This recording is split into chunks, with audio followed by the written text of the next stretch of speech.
My name is Megan Calloway. I am 32 years old, and I am a partner at one of the most respected law firms in Boston. 8 months ago, my husband packed a single bag and walked out of our home without a single word. He left nothing behind except a handwritten note that said 3 words, "Please don't look." My mother told me it proved what she always believed, that he was never worthy of me. But I knew the man I married, and a man like that doesn't simply disappear without a reason. So I waited. I searched. And 8 months later, in a small town 3 hours from everything I had ever known, I found him.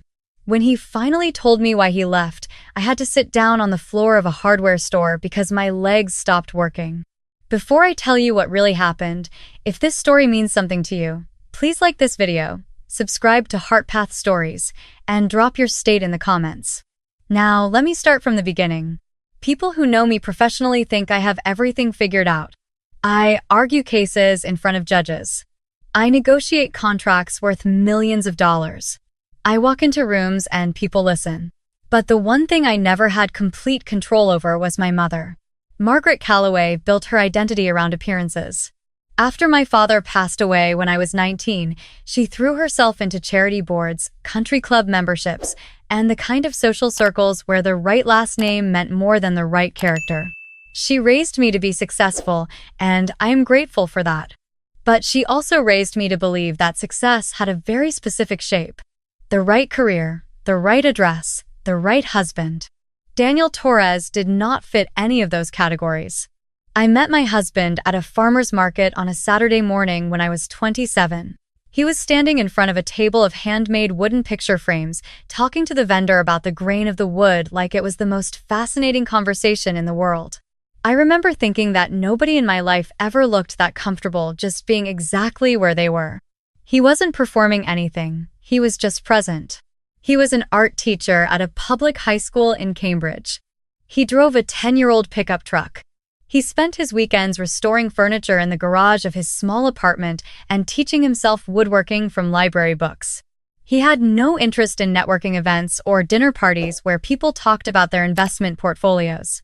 When I first brought him to one of my mother's Sunday lunches, she smiled at him the whole afternoon with her mouth, but not her eyes. After he left that day, she pulled me into the kitchen and said quietly, "He seems like a sweet person. But Megan, you are a Calloway." I told her that was exactly my point. He loved me, not the name. She dropped it that afternoon. But she never stopped thinking about it.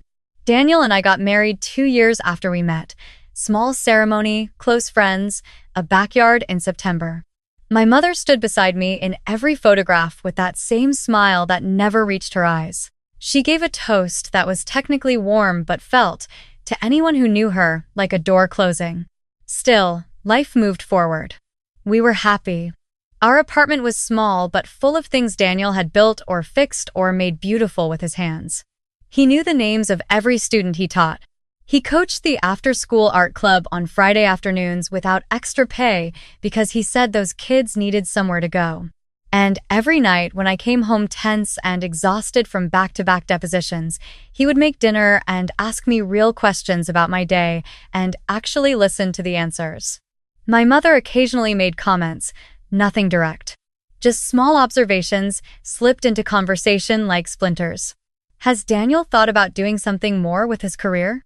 I ran into Patricia Hale's son at the club he just made VP at 30. I just want to make sure you're equally matched, sweetheart. I ignored most of it.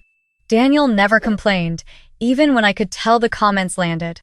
He simply said, "She loves you. That's what matters." That was the kind of man he was. Then our lives got louder. I made partner at the firm earlier than anyone expected. My name started appearing in legal publications. My mother began hosting dinners where she would introduce me to people, and I gradually noticed that my husband's name was mentioned less and less in those introductions. She had started editing him out of the version of me she presented to the world.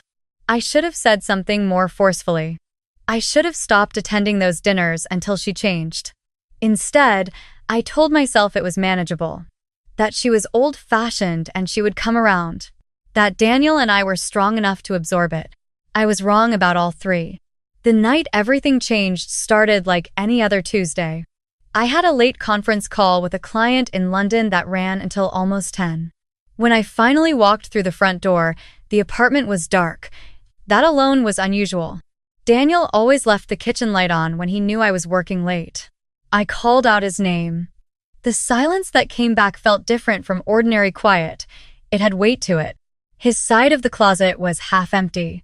His woodworking tools were gone from the garage. His coffee mug, the chipped blue one he refused to throw away because a student had made it for him in ceramics class, was no longer on the shelf where it always sat. On the kitchen table, folded once, was a piece of paper. His handwriting. 3 words. Please don't look. I sat at that table for a long time. I told myself there was an explanation. A family emergency. A misunderstanding. Something. I called his phone 12 times. It went straight to voicemail after the 3rd. I called his sister in Portland, and she picked up on the 2nd ring, groggy and confused, and said she hadn't heard from him in a week. By 2 in the morning, I had called everyone I could think of. Nobody knew anything, or nobody was saying. My mother arrived the next morning before I had slept. I still do not know who called her. She walked into my kitchen, looked around the apartment the way she always did, taking quiet inventory of everything, and then sat across from me with her hands folded on the table. I heard, she said, simply. He's gone, I said. I don't understand. We weren't fighting, nothing was wrong. She was quiet for a moment. Then she said, maybe something was wrong that you didn't know about. I looked at her. What does that mean? She reached into her purse and placed a folded paper on the table. I opened it. It was a printed screenshot of a text conversation. The contact name at the top said, Daniel. The messages were intimate. Unmistakably intimate. With a name I didn't recognize. My entire chest hollowed out. I didn't want to show you this, my mother said. Her voice was careful, measured. I had someone look into things a few weeks ago because I was worried about you. I only found this recently. I stared at the paper. How did you? It doesn't matter how, she said. What matters is that you protect yourself now. You are a Calloway. You are a partner at your firm. You cannot let this define you. She paused. I'll have my attorney draw up something. We can handle this quietly. I folded the paper back up. My hands were shaking, but not the way she expected. Something about the screenshot felt off. I couldn't name it yet. It was just a feeling, the same instinct I used in depositions when a witness's story was technically coherent but structurally wrong. I told her I needed time alone. She left reluctantly. For 3 weeks, I did what any trained attorney does when something doesn't add up. I looked closer. The screenshot my mother had given me showed a conversation on a Tuesday evening when I knew, because I had checked my own phone, that Daniel and I had been at his school's fall fundraiser together from 6 until 9. He had been beside me the entire night. There were photographs. The timestamps didn't match reality. I hired my own investigator. Not to confirm what my mother had told me. To find out what was actually true. The investigator came back 6 weeks later. He had found Daniel. He was living in a rented room in a small town called Harwick, about 3 hours west of Boston. He was working at a family-owned hardware store, stocking shelves and helping customers find what they needed. He had left teaching. He had left everything. The investigator also found something else. Something that made me set my coffee cup down very carefully on my desk because I was afraid if I wasn't deliberate about small things, I would lose control of larger ones. There were records of 2 meetings. My mother's car, caught on a parking camera outside Daniel's school. Once, 6 weeks before he disappeared. Once, 10 days before. And a withdrawal from one of her personal accounts on the same week he left. $40,000, cash. I drove to Harwick on a Saturday morning in November. The town was the kind of place that still had a single main street with a hardware store, a diner, and a post office all within walking distance of each other.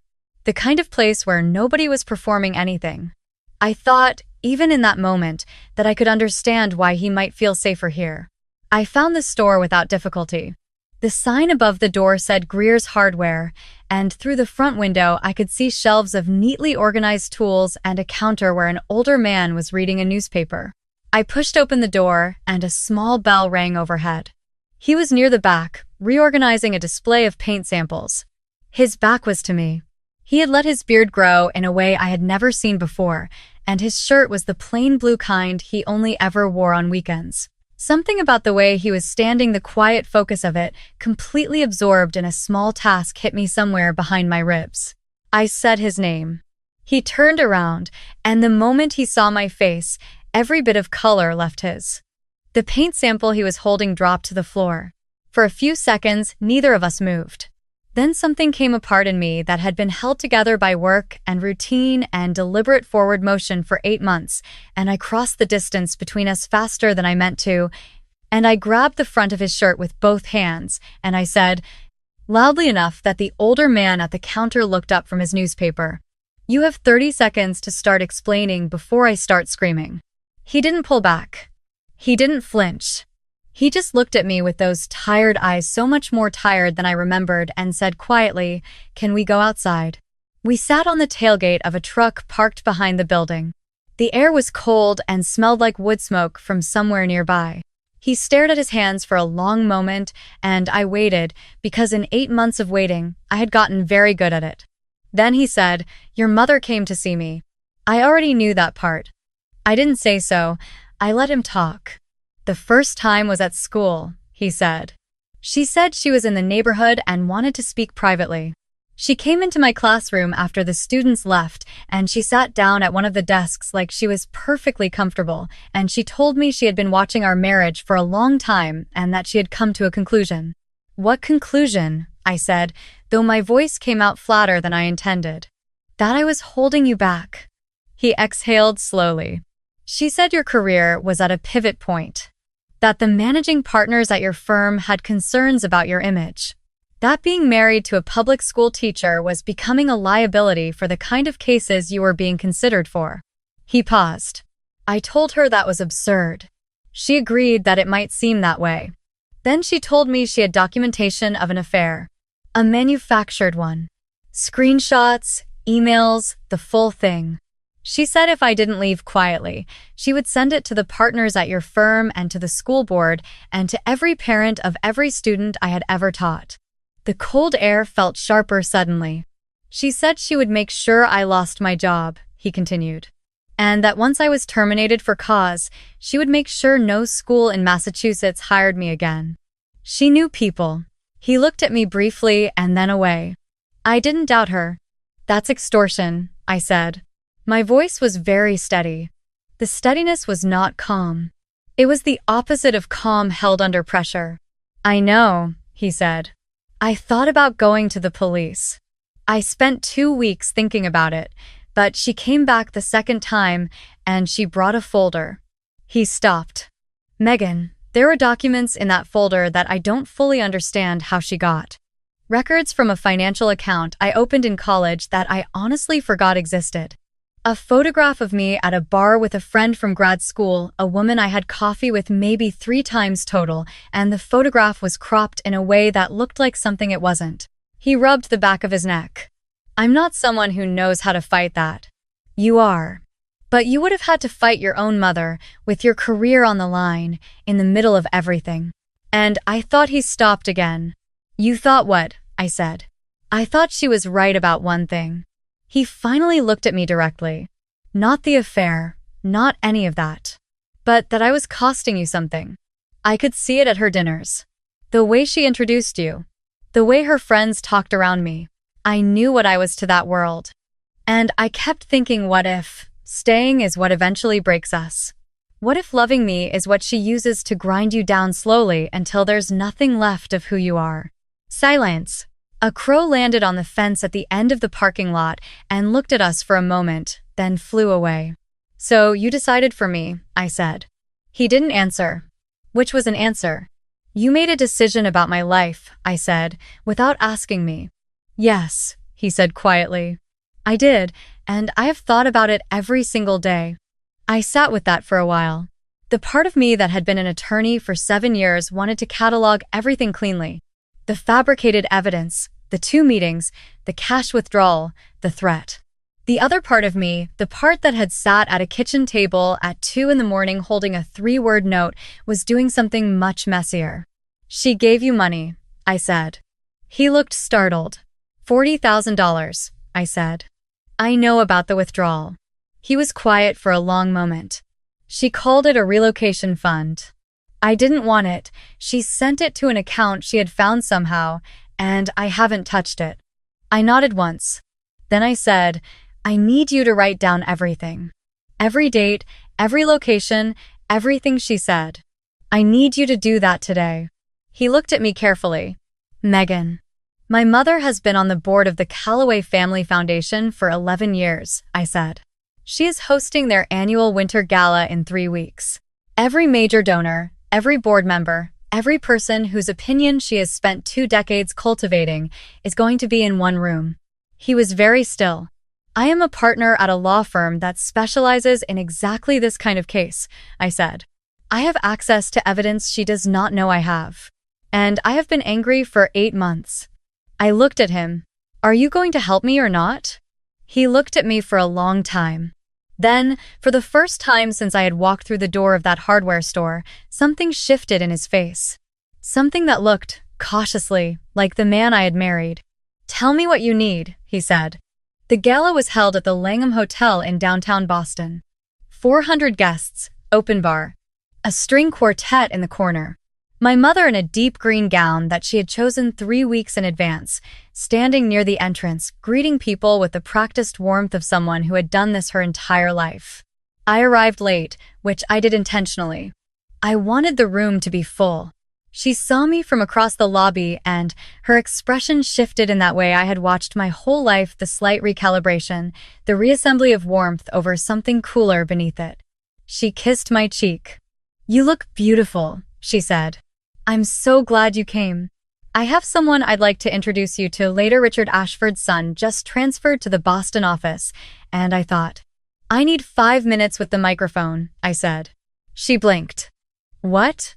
I have something to say to the room. I'll make it brief. Megan, this is not the time or place for. You chose the time and place, I said. I'm just using it. I walked toward the small podium at the front of the room before she could respond.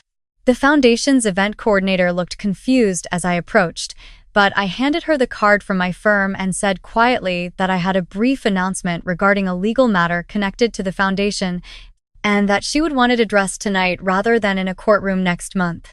She stepped aside. The room took a moment to notice. Then the conversations thinned. 400 people gradually turned toward the front. I looked out at the room.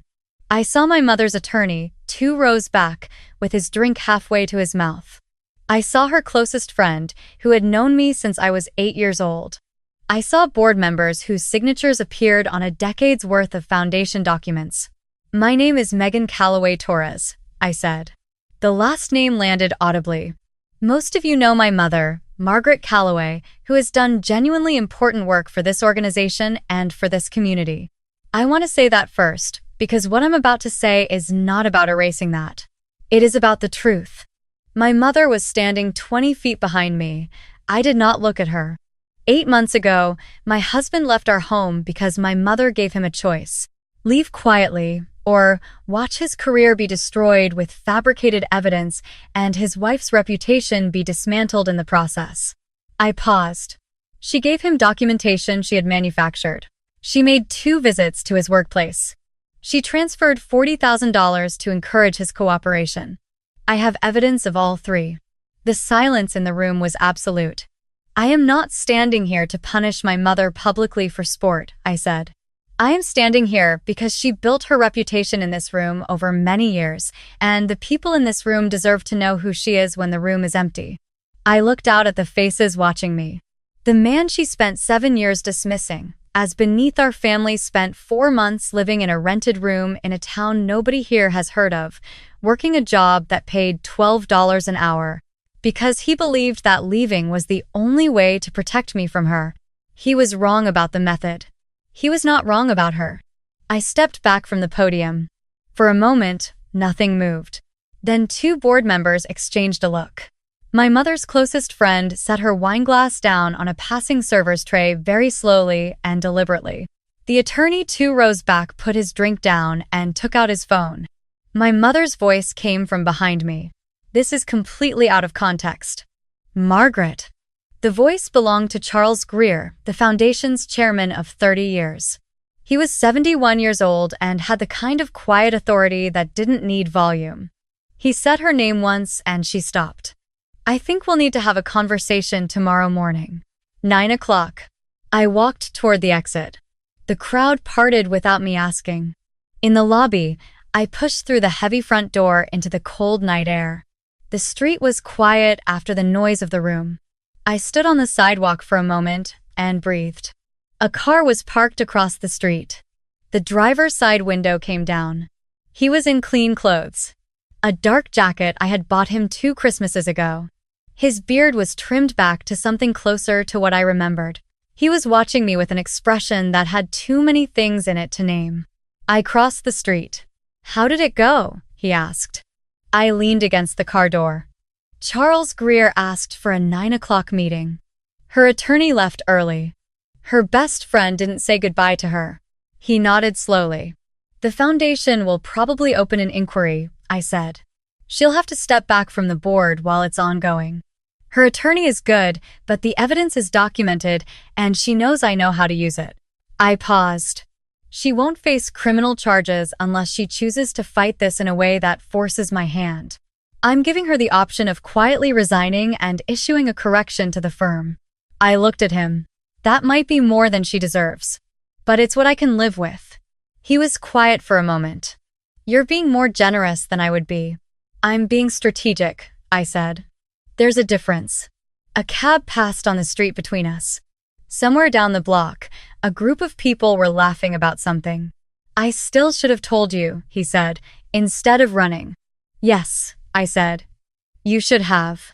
I was afraid she was right about what I was costing you. You cost me 8 months, I said.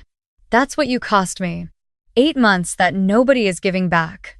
I held his eyes. You don't get to decide what I can carry. That's my call. He looked at the steering wheel for a moment.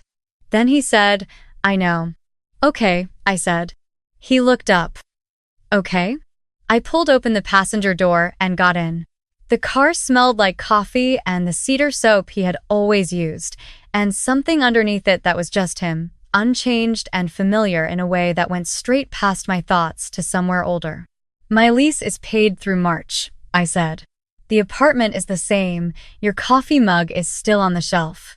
I moved it to a cabinet after the first month because looking at it was unbearable, but I kept it.